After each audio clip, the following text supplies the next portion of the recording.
அனைவருக்கும் வணக்கம். என்னுடைய பெயர் சரஸ்வதி. நான் ஒரு நகரத்தை சேர்ந்தவள். என் அம்மா, அப்பா மற்றும் சகோதரனுடன் ஒரு சிறிய வீட்டில்தான் வசித்து வந்தேன். என் அப்பா ஒரு தனியார் பள்ளியில் பியூனாக பணிபுரிந்தார். அம்மா வீட்டை கவனித்து வந்தார். அப்பாவின் சம்பளத்தில் வீட்டுச் செலவுகள் நன்றாகவே போய்க் கொண்டிருந்தன. என் சகோதரன் என்னை விட 3 வயது பெரியவன். அவனின் பெயர் சரவணன். என்னை விட பொறுப்புள்ளவனாகவும் முதிர்ச்சி உள்ளவனாகவும் இருந்தான். ஒருவேளை அவன் மூத்த மகன் என்பதாலும் அப்படி இருக்கலாம். அது மட்டுமல்லாது அப்பாவும் அவனிடம் அடிக்கடி, நீதான் எங்களின் நம்பிக்கை, எனக்கு பிறகு குடும்பத்தை நீதான் பார்த்து கொள்ள வேண்டும் என்று அடிக்கடி கூறிக்கொண்டே இருப்பார். அவனும் அதற்கு ஏற்றாறு போல யாரும் குறை சொல்லாத அளவிற்கு பொறுப்பாக நடந்தும் கொண்டான். அம்மா நான் சிறுவயதிலிருந்தே எனக்காக வரதட்சணை பொருட்களை சேகரிக்க ஆரம்பித்து விட்டார். நான் படிப்பை முடித்ததுமே நல்ல இடத்தில் திருமணம் செய்து வைக்க வேண்டும் என்றும் நினைத்தார். எனது பெற்றோர்களின் பிரார்த்தனை அனைத்துமே என்னை பற்றியும் எனது சகோதரனை பற்றியுமாகவே இருந்தது. எங்களுக்கு நல்ல வாழ்க்கை கிடைக்க வேண்டும் என்பதே அவர்களின் ஆசையாகவும் இருந்தது. சில சமயம் குடும்பத்தில் மிகவும் கஷ்டமாகவும் இருக்கும். அப்பொழுதெல்லாம் 2 வேளை உணவு மட்டுமே கிடைக்கும். அதுவே எங்களுக்கு போதுமானதாகவும் இருந்தது. விலைவாசி உயர்வுள்ள இந்த காலகட்டத்தில் பலருக்கு அது கூட கிடைப்பதில்லை. வாழ்க்கையும் அமைதியாக போய் கொண்டிருந்தது. ஒரு நாள் அப்பாவிற்கு திடீரென உடல்நிலை சரியில்லாமல் போனது. முதலில் அவருக்கு சாதாரண காய்ச்சல் என்றுதான் நாங்கள் நினைத்தோம். கடின உழைப்பின் சோர்வு காரணமாக இருக்கலாம் என்றும் நாங்கள் நினைத்தோம். ஆனால் பல நாட்களாகியும் காய்ச்சல் குறையாமல் அவர் பலவீனமாக ஆகிவிட்டார். அம்மா அவரை டாக்டரிடம் அழைத்தும் சென்றார். அப்பாவை பரிசோதனை செய்த பிறகு டாக்டரும் அவருக்கு சர்க்கரை அளவு அதிகமாக உள்ளது, இதனால்தான் அவரின் உடல்நிலை சரியில்லாமல் ஆகிவிட்டது எனவும் கூறினார். மேலும் அவர் அப்பாவுக்கு அறிவுரையும் கூறினார். வேலையின் சுமையை குறைத்து கொண்டு தனது ஆரோக்கியத்தில் சிறப்பு கவனம் செலுத்தும்படியும் அவர் அறிவுரை வழங்கினார். ஆனால் அப்பாவோ அதை பெரிதாக எடுத்துக்கொள்ளவில்லை. ஏனென்றால் எனது சகோதரனும் அந்த நேரத்தில் படித்து கொண்டும் இருந்தான். அந்த நேரத்தில் வேலையை நிறுத்திவிட்டால் குடும்பம் நடத்துவதே கேள்விக்குறியாகிவிடும் என்று பயந்து வேலைக்கு தொடர்ந்து சென்றும் கொண்டிருந்தார். அவருக்கு என்ன செய்தாலும் அதன் பிறகு எங்களிடம் சொல்வதே இல்லை. எங்கே சொன்னால் குடும்பத்தில் உள்ளவர்கள் கவலைப்படுவார்களோ என்று நினைத்து எதுவாக இருந்தாலும் தனக்குள்ளேயே வைத்தும் கொண்டார். அவரின் நிலைமை எங்களுக்கும் புரியாமலும் இல்லை. ஆனால் எங்களுக்கு வேறு வழியும் இல்லை. நாங்கள் அப்பா ஒருவரை மட்டுமே சார்ந்து இருக்க வேண்டியதாக இருந்தது. அம்மாவும் அப்பாவிற்கு கொஞ்சம் உதவியாக இருக்கவும் நினைத்தார். அவருக்கு ஏற்கனவே தையல் வேலை நன்றாகவும் தெரியும். தெரிந்தவரிடம் கொஞ்சம் கடனை வாங்கி தையல் இயந்திரத்தை வாங்கி வந்து அருகில் இருந்த பெண்மணிகளுக்கு துணி தைத்து கொடுக்கவும் ஆரம்பித்தார். இதனால் எங்களுக்கு ஓரளவு வருமானமும் கிடைத்தது. அம்மாவிற்கு உதவியாக நானும் இருந்தேன். அம்மாவும் எனக்கு கொஞ்சம் கொஞ்சமாக தையல் கலையை கற்றும் தந்தார். இதற்கிடையில் அண்ணனும் கல்லூரியில் சேர்ந்தால் அவரது படிப்பு போக மீதமுள்ள நேரங்களில் வேலைக்கு செல்லவும் தொடங்கினார். இதனால் அவரின் படிப்பு செலவிற்கு எங்களிடம் எதிர்பார்க்காமல் அனைத்தையும் அவனே பார்த்தும் கொண்டான். இது அப்பாவிற்கும் குடும்பத்திற்கும் பெரும் உதவியாக இருந்தது. எனக்கும் எதுவும் தேவைப்பட்டால் தன்னிடமே சொல்லும்படி கூறுவான். அந்த காரணத்துக்காகவும் அப்பா அம்மாவை தொந்தரவு செய்ய நாங்கள் இருவரும் விரும்பவில்லை. பலமுறை நான் நினைத்ததும் உண்டு, இதே போல ஒரு சகோதரன் கிடைத்ததற்கு நாம் அதிர்ஷ்டம் செய்திருக்க வேண்டும் என்று. அதுவரை குடும்பம் சிரமமாக சென்றாலும் மகிழ்ச்சி என்பது நிறைவாகவே இருந்தது. ஆனால் அதன் பிறகு வரக்கூடிய நாட்கள் தான் பெரும் சோதனையாக மாறப்போகிறது என அப்பொழுது நாங்கள் அறியவில்லை. ஒரு நாள் அப்பாவிற்கு மிக மோசமான உடல்நிலை பாதிக்கப்பட்டது. அப்பொழுது அண்ணன் கல்லூரி முடித்துவிட்டு வேலை தேடிக்கொண்டும் இருந்தான். சில நாட்களில் வேலையும் கிடைத்தது. ஆனால் அனுபவம் இல்லாததால் குறைந்த சம்பளத்திலேயே வேலையும் கிடைத்தது. இருந்தாலும் தற்சமயம் வேறு வழியில்லாமல் அண்ணனும் அந்த வேலைக்கு சென்று கொண்டும் இருந்தான். ஒரு நாள் அப்பாவும் அண்ணனை அழைத்து, எனக்கு உனது திருமணத்தை பார்க்க வேண்டும் என்று ஆசை உள்ளது. நீ திருமணம் செய்து கொள். உன் தங்கையும் இப்பொழுதுதான் கல்லூரியில் படித்து கொண்டிருக்கிறாள். அவளின் திருமணத்தை பற்றி பிறகு யோசித்துக் கொள்ளலாம். நீ முதலில் திருமணம் செய்து கொள்ள என அப்பா அவனிடம் வற்புறுத்த ஆரம்பித்தார். ஆனால் அண்ணனோ எனக்கு திருமணம் செய்து வைக்காமல் நான் திருமணம் செய்து கொள்ளப் போவதில்லை என திட்டவட்டமாக மறுத்தும் விட்டான். தங்கையை திருமணம் செய்த பிறகுதான் என்னை பற்றி யோசிப்பேன் எனவும் அப்பொழுதே கூறியும் விட்டான். ஆனாலும் அப்பாவிற்கு சிறிய பயம் இருந்தது. பிள்ளைகளின் திருமணத்தை பார்க்காமல் தனக்கு ஏதேனும் ஆகிவிடுமோ என்று. நான் கல்லூரி இறுதி ஆண்டி படிக்கும் பொழுது எனது திருமணத்தை பற்றி பேச ஆரம்பித்து விட்டனர். உறவினர்களில் இருந்து பல பேர் என்னை பெண் கேட்டும் வந்தனர். அப்படி வந்தவர்களை எனக்கும் சரி எனது சகோதரனுக்கும் சரி பிடிக்கவில்லை. ஏதோ ஒரு காரணத்தை கூறி தட்டி கழித்தும் வந்தோம். நானும் ஒரு முடிவு செய்திருந்தேன். அப்பாவும் சகோதரனும் யாரை தேர்ந்தெடுக்கிறார்களோ அவரை தான் திருமணம் செய்து கொள்ள வேண்டும் என்று. அப்படித்தான் தெரிந்தவர் ஒருவரின் மூலமாக மணியின் சம்மதம் கிடைத்தது. நான் மணியுடன் எனது வாழ்க்கை முழுவதும் சந்தோஷமாக இருப்பேன் என்று வீட்டிலுள்ள அனைவரும் நினைத்தார்கள். எனக்கும் வீட்டில் உள்ளவர்களின் சந்தோஷமே பெரிதாக தெரிந்தது. நானும் அவர்களின் விருப்பப்படியே திருமணம் செய்தும் கொண்டேன். திருமணமும் எங்களின் சக்திக்கு மீறி பிரம்மாண்டமாகவே நடத்தி வைத்தனர் அப்பாவும் சகோதரனும். இவ்வளவு நாள் தாங்கள் சேமித்து வைத்திருந்த அனைத்தையுமே எனக்காக செலவிட்டு நிறைய வரதட்சணையும் கொடுத்தும் அனுப்பினர். மணி ஒரு பெரிய நிறுவனத்தில் வேலை செய்தார். நல்ல சம்பளம். அவரது வீட்டில் அவரது அண்ணனும் அக்காவும் மட்டுமே உள்ளனர். இருவருக்கும் திருமணமாகி குழந்தைகளும் உள்ளது. அனைவருமே ஒரே வீட்டில்தான் வசித்து வருகின்றனர். அவரது அப்பா சிறு வயதிலேயே இறந்துவிட்டார். அம்மா கடந்த வருடம்தான் இறந்தும் போனார். திருமணமாகி சென்ற சில நாட்களிலேயே கணவனின் குடும்பத்துடன் நல்ல பிணைப்பும் ஏற்பட்டது. ஆரம்ப நாட்களில் எல்லாம் சகஜமாகவும் சந்தோஷமாகவும் இருந்தது. தான் புதுமண பெண் என்பதால் அதிக வேலை ஒன்றும் இருக்கவில்லை. அவர்களின் வீட்டின் நிலைமை எங்களின் வீட்டை விட நன்றாகவே இருந்தது. நல்ல வசதியான குடும்பம். வேலை செய்வதற்கும் சில வேலையாட்களும் இருந்தனர். கணவன் திருமணமான புதிதில் அவ்வளவு அன்பாக இருந்தார். காதல் என்பதையும் கணவன் மனைவி உறவு எப்படி இருக்கும் என்பதையும் அவர்தான் எனக்கு புரியவும் வைத்தார். அவருடன் இருப்பதை நான் சந்தோஷமாகவும் உணர்ந்தேன். என்னையும் அறியாமல் அவரின் பெயரை சொல்லி கொண்டு மிரிப்பேன். அந்த அளவிற்கு என்னை மாற்றி இருந்தது அவருடைய அன்பு. திருமணமான சில நாட்கள் கழித்து கணவர் என்னிடம் ஒரு நல்ல செய்தியை கொண்டு வந்திருந்தார். அவர் என்னிடம் எங்கள் நிறுவனத்தில் இருந்து என்னை வெளிநாடு அனுப்புவதற்காக திட்டமிட்டுள்ளனர். அங்கு சென்றால் 3 மடங்கு சம்பளம் அதிகமாக கிடைக்கும் எனவும், தான் சென்ற சில மாதங்களுக்கு பிறகு உன்னையும் அழைத்து செல்லும் வாய்ப்பு கிடைக்கும் எனவும், என்ன செய்யலாம் என்று என்னிடம் வீட்டில் உள்ளவர்களிடமும் ஆலோசனை கேட்டு கொண்டிருந்தார். வீட்டில் உள்ளவர்களும் உடனடியாக செல்லும்படியும் வற்புறுத்தினர். என்னிடம் கேட்க நானும் அவரை பிரிய மனமில்லாமல் சிறிதாக யோசிக்க ஆரம்பித்தேன். ஆனாலும் உள்ளுக்குள் மகிழ்ச்சியாக தான் இருந்தது. கணவருக்கு நல்ல சம்பளமும் வெளிநாட்டு வேலையும் கிடைக்கப் போகிறது என்று. இருந்தாலும் எனது ஆசைகளை கட்டுப்படுத்தி கொண்டு அவருக்கு சம்மதம் தெரிவித்தேன். அவரும் வேறு வழி இல்லாமல் வெளிநாடு செல்வதற்கு ஆயத்தமானார். போகும்பொழுது உன்னை விட்டு செல்வதற்கு மனமே இல்லை என்றும் சிறு பிள்ளை போல கண்கலங்கி கொண்டும் இருந்தார். எனக்கும் அப்படிதான் இருந்தது. கல்யாணமான சில நாட்களிலேயே என்னை விட்டு பிரிந்து செல்கிறாரே என்று. இருந்தாலும் எங்களுக்கு வேறு வழியும் இல்லை. இருவரும் கனத்த இதயத்துடன் பிரிவதற்கு தயாரானோம். மனதில் சோகத்துடன் என்னை விட்டு பிரிந்து வெளிநாட்டிற்கும் சென்று விட்டார். அங்கு சென்ற சில நாட்கள் வரை எல்லாம் அமைதியாகவே சென்றது. அவர் அங்கு சென்ற பிறகுதான் நான் கர்ப்பமாக இருக்கும் விஷயமும் எனக்கு தெரிய வந்தது. நானும் இதை பற்றி கணவனிடம் கூற அவரும் மிகுந்த சந்தோஷமும் அடைந்தார். வீட்டில் உள்ளவர்களிடமும் கூறி என்னை நல்லபடியாக பார்த்து கொள்ளும்படியும் வற்புறுத்தினார். அவர்களும் நன்றாக பார்த்து கொள்வதாக உறுதியும் அளித்தனர். நானும் வெளிநாட்டில் இருக்கும் கணவனின் தொலைபேசி எப்பொழுது வரும் என்று ஆவலாக ஒவ்வொரு நாளும் காத்திருப்பேன். இரவு நேரங்களில் வெகு நேரமாக பேசி கொண்டும் இருப்போம். எப்பொழுது விடியும் என்றே தெரியாது. அவருக்கும் என்னை நினைத்தும் எனது குழந்தையை நினைத்தும் நிறைய ஆசைகளும் இருந்தது. இதற்கிடையில் எனது அண்ணனுக்கும் அவனது அலுவலகத்திலேயே வேலை பார்த்த ஒரு பெண்ணையும் பிடித்திருந்தது.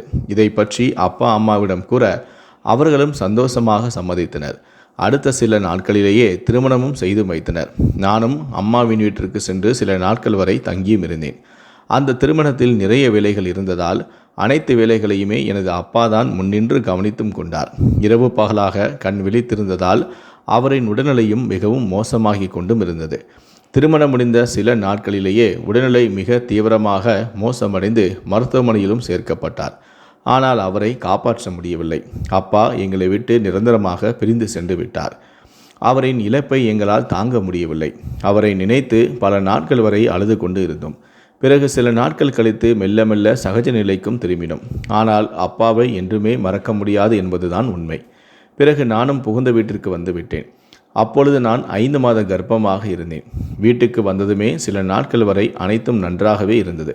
பிறகு ஒரு நாள் கணவன் என்னிடம், இனிமேல் தனியாக படுக்க வேண்டாம், அண்ணியின் அறைக்கு சென்று படுத்துக்கொள், அங்குதான் உனக்கு பாதுகாப்பாக இருக்கும் எனவும் கூறினார். அதை கேட்டு நான் அதிர்ச்சி அடைந்தேன். காரணம், அவரின் அண்ணனும் அண்ணியும் இருக்கும் அறையில் நாம் எப்படி சென்று படுத்துக்கொள்வது என்று. நானும் இதை பற்றி கணவனிடமும் கூறினேன். உங்களது அண்ணன் இருக்கும் அறையில் நான் எப்படி செல்வதென்று. ஆனால் கணவரோ என்னிடம், எனது அண்ணன் உன்னிடம் தவறாக நடந்து கொள்வாரா என என் மீது கோபப்பட்டார். நானும் அவரிடம், நீங்கள் சொல்வது போல அந்த அறைக்கு சென்று படுக்க முடியாது என திட்டவட்டமாக மறுத்துவிட்டேன். இதில் அவருக்கு சிறிதாக கோபமும் உண்டானது. சில நாட்கள் வரை என்னுடன் பேசவும் இல்லை. சிறு சிறு பிரச்சனைகள் இங்கிருந்து தான் ஆரம்பமும் ஆனது. அதன் பிறகு வந்த நாட்கள் அங்கு உள்ளவர்களின் குணத்தை வெளியில் கொண்டு வந்தது. அதுவரை போலியாக நடித்து கொண்டிருந்த அவர்களின் உண்மை முகம் கொஞ்சம் கொஞ்சமாக வெளியில் தெரிய ஆரம்பித்தது.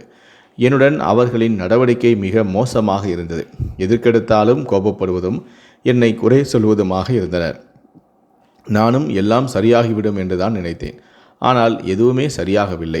வீட்டிலுள்ள வேலைக்காரர்களை நிறுத்திவிட்டு என்னை வேலை வாங்க தொடங்கினார்கள். அதற்கு அவர்கள் கூறிய காரணம் என்னவென்றால், இப்போதிலிருந்து வேலை செய்தால்தான் பிறக்கப் போகும் குழந்தை எந்த சிரமமுமின்றி பிறக்கும் என கூறிக்கொண்டிருந்தனர். நானும் ஒன்றும் கூறாமல் அவர்கள் சொல்லும் வேலைகளையெல்லாம் செய்து வந்தேன். ஆனால் அவர்களின் எண்ணமோ வேறு மாதிரியாக இருந்தது. நாளுக்கு நாள் அவர்களின் கொடுமையும் அதிகமாகிக் கொண்டே இருந்தது. சரியாக சாப்பிடக்கூட உணவு கிடைப்பதும் இல்லை. எனக்கென்று எதுவும் செய்வதற்கும் மனமும் இல்லை. நானும் இதை பற்றி கணவனிடமும் சில முறை கூறியதும் உண்டு. ஆனால் அதற்கு அவரும் எனது குடும்பத்தாரை பற்றி குறை கூறும் தகுதி உன்னிடம் இல்லை, அவர்கள் சொல்வதை கேட்டு நடந்து கொள் என்று கோபமாக கூறி தொலைபேசியை வைத்தும் விடுவார். அந்த அளவிற்கு அவரிடம் என்ன சொல்லி வைத்தார்கள் என்று பிறகுதான் தெரியவும் வந்தது. ஒரு நாள் வேண்டுமென்றே சிறிதாக என்னிடம் சண்டையிட தொடங்கினர். நானும் ஒரு கட்டத்தில் பொறுத்து கொள்ளாமல் அவர்களுடன் வாக்குவாதம் செய்ய, அப்பொழுது அவர்கள் எனது கணவரிடமும் முறையிட்டனர். கணவரும் என்னிடம் கோபமாக நடந்தும் கொண்டார். பிறகு சில நிமிடங்களிலேயே எனது அண்ணனுக்கும் தகவல் கொடுக்க அவரும் வந்து சேர, பிறகு அவரிடம் இனிமேல் உங்கள் தங்கியே இங்கே இருக்கக்கூடாது, உடனடியாக அழைத்துச் செல்லுங்கள் என கோபத்துடன் கூறினர். எனது அண்ணனும் அவர்களிடம் பேசி பார்த்தார். ஆனால் அவர்கள் அவரிடம் பல குறைகளை சொல்லி என்னை அந்த வீட்டை விட்டு அனுப்புவதிலேயே குறியாகவும் இருந்தனர். எனக்கும் இது நன்றாகவே புரிந்தது. நானும் ஒரு கட்டத்தில் கோபத்துடன் எனது பொருட்களை எல்லாம் எடுத்துக்கொண்டு அண்ணனை அழைத்து கொண்டு வீட்டிற்கு வந்து விட்டேன். அதன் பிறகு கூட கணவரிடம் என்னை புரிந்து கொள்ளாமல் என்னிடமே கோபப்பட்டார். அவரின் இந்த மாற்றத்தை நினைத்து எனக்கு அதிர்ச்சியாகவும் ஆச்சரியமாகவும் இருந்தது. எப்படி சில மாதங்களிலேயே இவரால் இவ்வளவு மாறிப்போக முடியும் என்று நினைத்து. என்னுடன் திருமணமான புதிதில் இருந்த கணவனாகவே தோன்றவில்லை. அந்த அளவிற்கு அவர் மாறியிருந்தார். வீட்டிற்கு வந்து சில மாதங்கள் வரை எல்லாம் நல்லபடியாகவே சென்றது. கணவர் என்னதான் கோபமாக இருந்தாலும் எனக்காக என்னுடைய செலவிற்கும் என்று சிறிதாக பணத்தை அனுப்பவும் செய்தார். அதை நினைத்து நானும் சந்தோஷம் அடைந்தேன். எப்படியும் என்னை புரிந்து கொள்வார் என்று அதுவரை எல்லாம் நன்றாகவே சென்று கொண்டிருந்தது. சில மாதங்கள் கழித்து எனக்கு ஒரு ஆண் குழந்தையும் பிறந்தது. கணவரும் தொலைபேசியில் தொடர்பு கொண்டு தனது சந்தோஷத்தை பகிர்ந்தும் கொண்டார். ஆனால் கணவரின் வீட்டிலிருந்து யாருமே வரவில்லை. எனக்கும் அது பெரிதாக தோன்றவும் இல்லை. ஏனென்றால் கணவர் என்னுடன் இருப்பார் என்று நான் நம்பினேன். குழந்தை பிறந்த 2-3 மாதங்கள் வரை தாயின் வீட்டில்தான் இருந்தேன். சில நாட்கள் கழித்து வேண்டாம் வெறுப்பாக கணவரின் வீட்டிலிருந்து என்னை அழைப்பதற்காக வீட்டிற்கும் வந்தனர். அப்பொழுதும் கூட என்னையும் எனது வீட்டில் உள்ளவர்களையும் குறை கூறி கொண்டும் இருந்தனர். அவர்களின் நடவடிக்கையை வேண்டுமென்று என்னிடம் சண்டை போடுவது போல இருந்தது. நானும் அதை புரிந்தும் கொண்டேன். ஒரு கட்டத்தில் அவளுடன் வாக்குவாதமாகி என்னிடம் சண்டையிட்டு சென்றும் விட்டனர். இதை பற்றி நானும் கணவரிடம் தெரிவிக்க அவரும் என்மேல்தான் கோபப்படத் தொடங்கினார். எனது வீட்டினர் தெரிவித்தது போல, உனக்கு உனது அம்மா வீட்டில் இருப்பதற்கு தான் பிடித்திருக்கிறது, அது மட்டுமல்லாது அங்கேதான் நீ வேறு யாரையோ விரும்புகிறாய் என்றும் எனக்கு புரிகிறது. அதனால்தான் நான் சொல்லும் ஒவ்வொரு விஷயங்களையும் நீ தட்டி கழித்து வருகிறாய். நீ உனது இஷ்டப்படியே நடந்து கொள். இனிமேல் நீ எனக்கு வேண்டவே வேண்டாம். ஊருக்கு வந்தவுடன் உன்னை முதல் வேலையாக விவாகரத்து செய்வதுதான் எனக்கு நல்லது. இனிமேல் நீ உனது வாழ்க்கையை பார்த்துக்கொள் என கோபமாக வைத்து விட்டார். அவர் கூறியதை கேட்டு எனக்கே தலை சுற்றுவது போல இருந்தது. இவ்வளவு நாள் நான் அவர் மேல் வைத்த அன்பிற்கும் பாசத்திற்கும் அர்த்தமே இல்லாமல் போனது. அவரின் வாயிலிருந்து இப்படி ஒரு வார்த்தை என்று வரும் என்று நான் எதிர்பார்க்கவே இல்லை. அதன் பிறகு கூட அவரிடம் நான் புரிய வைப்பதற்காக எவ்வளவோ முயற்சியும் செய்தேன். ஆனால் அவரோ எதையே கேட்கும் மனநிலையில் இல்லை. இப்படியே 1 வருடங்கள் கடந்தும் போனது. கணவருடன் எந்த தொடர்புமே இல்லாமலும் போனது. அவர் எனக்காக அனுப்பி கொண்டிருந்த பணத்தையும் நிறுத்திவிட்டார். அவரின் தொலைபேசி எண்களையும் மாற்றிவிட்டார். என்னை பற்றி எவ்வளவு கேவலமாக சொல்ல முடியுமோ அவ்வளவு கேவலமாக கணவரிடம் அவரின் வீட்டார் சொல்லி வைத்தும் இருந்தனர். அதை நானும் புரிந்து கொண்டேன். அதற்கு ஒரு காரணமும் இருந்தது. ஆரம்பத்தில் இருந்தே கணவர்தான் மொத்த குடும்பத்தையும் கவனித்தும் வந்தார். அங்கு உள்ளவர்களுக்கு சரியான வேலை என்பதும் வருமானம் என்பதும் இல்லை. எங்கே நான் கணவரை தனியாக அழைத்து சென்று விடுவேனோ என்ற பயம்தான் அவர்களுக்கு அதிகமாகவே இருந்துள்ளது. கணவர் தனியாக சென்று விட்டால் என்ன செய்வது என்று புரியாமல் தான் அவர்களால் எவ்வளவு முடியுமோ அவ்வளவு என்னை பற்றி தவறான விஷயங்களை கணவரிடம் கூறி வந்துள்ளனர். அதுவும் எனக்கு போக போக புரியவும் ஆரம்பித்தது. இருந்தாலும் பெரிதாக எனக்கு நம்பிக்கையும் இருந்தது. என்னை புரிந்து கொண்டு கணவர் தேறி வந்து விடுவார் என. எனக்கு தேவையான அனைத்து உதவிகளையும் எனது அண்ணன் தான் செய்து வந்தார். சில மாதங்கள் கழித்து அவருக்கும் பெண் குழந்தை ஒன்றும் பிறந்தது. அதுவரை எனது பிறந்த வீட்டில் அனைத்தும் நன்றாகவே சென்று கொண்டிருந்தது. ஆனால் அதன் பிறகு அங்கும் பிரச்சனைகள் நிலவ ஆரம்பித்தது. எனக்கு அந்நியாக வந்தவர் அவரின் குணத்தை காண்பிக்க ஆரம்பித்தார். எதற்கெடுத்தாலும் குழந்தையை கவனித்து கொண்டிருக்கிறேன் என்று கூறி அனைத்து வேலைகளையும் என்னையே செய்ய வைத்தார். நானும் சந்தோஷத்துடன் தான் செய்து வந்தேன். ஆனால் போக போக என்னை ஒரு வேலைக்காரியைப் போலவே நடத்த ஆரம்பித்தார். அவரின் குரலே தான் ஒரு எஜமானி என்பதைப் போல இருக்கும். பலமுறை நானே அதை கவனித்ததும் உண்டு. எனக்கும் அப்பொழுது எல்லாம் மிகவும் கஷ்டமாக தான் இருக்கும். அப்பா இருந்திருந்தால் கூட இந்த அளவிற்கு இந்த வீட்டில் எனக்கு எதுவும் நடந்திருக்காது. ஒருவேளை கணவர் என்னுடன் இருந்திருந்தால் என்னுடைய நிலைமையே வேறு. எனது நிலைமையை நினைத்து நானே பலமுறை அழுததும் உண்டு. அப்போதெல்லாம் எனக்கு இருக்கக்கூடிய ஒரே ஆறுதல் எனது குழந்தை மட்டுமே. அவனும் சில சமயம் ஏதேனும் பொருட்களை பார்த்தால் அடம்பிடித்து அழுது கொண்டும் இருப்பான். அப்பொழுது எனது மனம் உடைந்து போய்விடும். அதை வாங்கி கொடுப்பதற்கு கூட என்னிடம் பணம் இருக்காது. ஒரு நாள் எனது அண்ணனும் அண்ணியும் சமையல் அறையில் நின்று பேசி கொண்டிருப்பதை கேட்க நேரிட்டது. அண்ணி அவரிடம், உங்களது தங்கை இன்னும் எத்தனை நாட்கள் தான் நம்முடன் இருக்கப் போகிறார்? நமக்கும் குடும்பம் குட்டிகள் என ஆகிவிட்டது. அடுத்த குடும்பத்தை சுமக்கும் அளவிற்கு நாம் ஒன்றும் அவ்வளோ பெரிய பணக்காரர்கள் இல்லை. எப்படியாவது அவரை கனவிடம் சேர்த்து விடுங்கள். இல்லையென்றால் இங்கிருந்து அனுப்பி விடுங்கள். ஒன்று அவர் இந்த வீட்டில் இருக்க வேண்டும், இல்லையென்றால் நான் எனது குழந்தையை கூட்டிக் கொண்டு எனது பிறந்த வீட்டிற்கு சென்று விடுவேன். முடிவை நீங்கள் தான் எடுக்க வேண்டும் என்று அண்ணனுடன் வாக்குவாதம் செய்து கொண்டு இருந்தார். அந்த நேரத்தில் அண்ணனும் அமைதியாக தான் என்று இருந்தார். அவரிடம் பதில் எதுவும் இல்லை. நானும் புரிந்து கொண்டேன், என்னால் அவர்களுக்குள் பிரச்சனை வந்துவிடும் என்று. ஒரு நாள் விளையாட்டாக எனது மகன் ஒரு பொருளை உடைத்துவிட அருகில் இருந்த அண்ணி எனது மகனை ஓங்கி அடித்து விட்டார். அதை வீட்டில் அவன் அழுவதை பார்த்து என் மனமே கலங்கி போனது. நானும் அப்பொழுதே முடிவு செய்துவிட்டேன், இனிமேல் இந்த வீட்டில் இருக்கக்கூடாது என்று. மறுநாளே எனது அம்மாவிடமும் அண்ணனிடமும் தான் எங்கேயாவது சென்று வேலை செய்து பிழைத்துக் கொள்கிறேன், உங்களுக்கு இடைஞ்சலாக இருக்க விரும்பவில்லை என எனது முடிவை கூற அவர்களும் என்னை நினைத்து கவலைப்பட்டனர். எனது நிலைமையும் அண்ணன் புரிந்தும் கொண்டார். பிறகு அண்ணன் தான் என்னிடம், இதை பற்றி நானே உன்னிடம் பேசலாம் என்று இருந்தேன். உனக்கு நான் தனியாக இந்த ஊரிலேயே வாடகைக்கு வீடு பிடித்து தருகிறேன். அதில் நீயும் உனது குழந்தையும் இருந்து கொள். நானும் அம்மாவும் அடிக்கடி உன்னை வந்து பார்த்து செல்கிறோம். அதுதான் உனக்கும் பாதுகாப்பாகவும் மன நிம்மதியாகவும் இருக்கும் என்றார். எனக்கும் அவர் சொல்வதுதான் சரி எனப்பட்டது. நானும் அவரிடம் சம்மதம் தெரிவிக்க அடுத்த சில நாட்களிலேயே பக்கத்து தெருவிலேயே வீடும் பார்த்து என்னை குடியமர்த்தினர். நானும் எனது மகனும் அங்கு சென்று குடியிருந்தோம். பல நாட்களுக்கு பிறகு நிம்மதியாக இருப்பதைப் போல நான் உணர்ந்தேன். சில நாட்கள் வரை அண்ணன் தான் செலவுகளுக்கு பணம் கொடுத்தும் கொண்டிருந்தார். எனக்கு அதுவும் ஒரு மாதிரியாக இருந்தது. நானும் ஒரு முடிவெடுத்து சிறு வயதில் எனக்கு தெரிந்த தையல் கலையை மீண்டும் தொடங்கலாம் என்று நினைத்தேன். அதற்கு உதவியாக அம்மாவும் இருந்தார். அதில் உள்ள நுணுக்கங்களையும் அம்மா நிறையவே கற்றும் தந்தார். அது அனைத்துமே எனக்கு பெரும் உதவியாக இருந்தது. ஆரம்பத்தில் மகனை வைத்துக்கொண்டு சமாளிப்பது கஷ்டமாக இருந்தாலும் போக போக அனைத்துமே பழகிவிட்டது. அங்கிருந்த அனைவருக்கும் நான் துணி தைக்கும் விதம் நன்றாகவே பிடித்தும் போனது. என்னிடம் காத்திருந்து துணியை தைத்து வாங்கியும் சென்றனர். இதனால் எனக்கும் நல்ல வருமானமும் வந்தது. இப்படியே 2 வருடங்களும் கடந்துவிட்டன. எனக்கும் வாழ்க்கையின் புது நம்பிக்கை பிறந்தது. யாரின் துணையின் இல்லாமலும் எனது மகனை நல்லபடியாக வளர்க்க முடியும் என்று. எனது செலவு போக வரும் வருமானத்தை அனைத்தையுமே எனது மகனின் எதிர்கால வாழ்க்கைக்காக சேர்த்து வைத்தேன். ஒரு நாள் எனது கணவரும் என்னை தேடி வந்தார். முதலில் அவரை பார்க்க ஆச்சரியமாக தான் இருந்தது. அவரிடம் எந்த கோபமும் இல்லை. அவர் என்னிடம் பொறுமையாக பேச ஆரம்பித்தார். நான் உன்னிடம் தவறாக நடந்து கொண்டேன். எனது வீட்டினரின் பேச்சை கேட்டுக்கொண்டு அவர்கள் சொன்ன அனைத்தையுமே அப்படியே நம்பியும் விட்டேன். அவர்கள்தான் உன்னை பற்றி நிறைய விஷயங்களை தவறாக கூறினர். ஆனால் அவர்களை பற்றி நானும் புரிந்து கொண்டேன். சமீபத்தில் வெளிநாட்டில் எனக்கு 2 மாதங்கள் வரை வேலை இல்லாமல் இருந்தது. அப்பொழுது என்னால் அவர்களுக்கு பணம் அனுப்ப முடியவில்லை. அப்பொழுதுதான் அவர்களின் உண்மையான குணமே வெளிப்பட்டது. எப்படி இருந்தாலும் பணம் அனுப்ப வேண்டும் என்றும் நிறைய வற்புறுத்த ஆரம்பித்தனர். அவர்களின் கேள்விகளும் வேறு மாதிரியாக இருந்தது. அப்பொழுதுதான் எனக்கே புரிந்தது, அவர்கள் கொடுக்கும் மரியாதை எனக்கு இல்லை, நான் அனுப்பும் பணத்திற்கு தான் என்று. அதன் பிறகுதான் உன்னை பற்றியும் நினைத்து பார்த்தேன். அவர்களின் பேச்சை கேட்டுக்கொண்டு எவ்வளவு மோசமாக உன்னிடம் நடந்து கொண்டேன் என்று. அப்பொழுதே வெளிநாட்டிலிருந்து வேலையே வேண்டாம் என்று கூறிவிட்டு வந்துவிட்டேன். இப்பொழுதும் கூட வீட்டில் உள்ளவர்கள் யாரை கேட்டு வேலையை விட்டு வந்தா என சண்டையிடத்தான் செய்தனர். ஒரு கட்டத்தில் நீ எங்களுக்கு தேவையே இல்லை, வீட்டிலிருந்து சென்றுவிடு எனவும் கூறிவிட்டனர். அப்பொழுதுதான் எனக்கே நன்றாக தெரிந்தது, இத்தனை வருடங்கள் அவர்களுக்காக உழைத்து எவ்வளோ பெரிய தவறை செய்துவிட்டேன் என்று கூறி கண் கலங்கினார். எனக்கும் என்ன சொல்வது என்றே புரியவில்லை. கணவனை நினைத்து நானும் சற்று கோபமாக தான் இருந்தேன். பிறகு அம்மாவும் அண்ணனும் தான் என்னிடம் பேசி என்னை சம்மதிக்க வைத்து கணவரோடு வாழ்வதற்கு வற்புறுத்தினர். நானும் கணவனை குழந்தைக்காக ஏற்றும் கொண்டேன். நானும் கண்டிப்பாக கூறியும் விட்டேன், இனிமேல் உங்கள் வீட்டிற்கு வரவே மாட்டேன் என்று. அவரும் அதற்கு சம்மதித்தார்.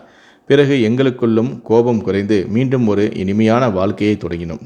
இப்பொழுது முன்பை விட அதிகமாக ஒருவருக்கொருவர் புரிந்து கொண்டு நல்லபடியாக வாழ்ந்து வருகிறோம்.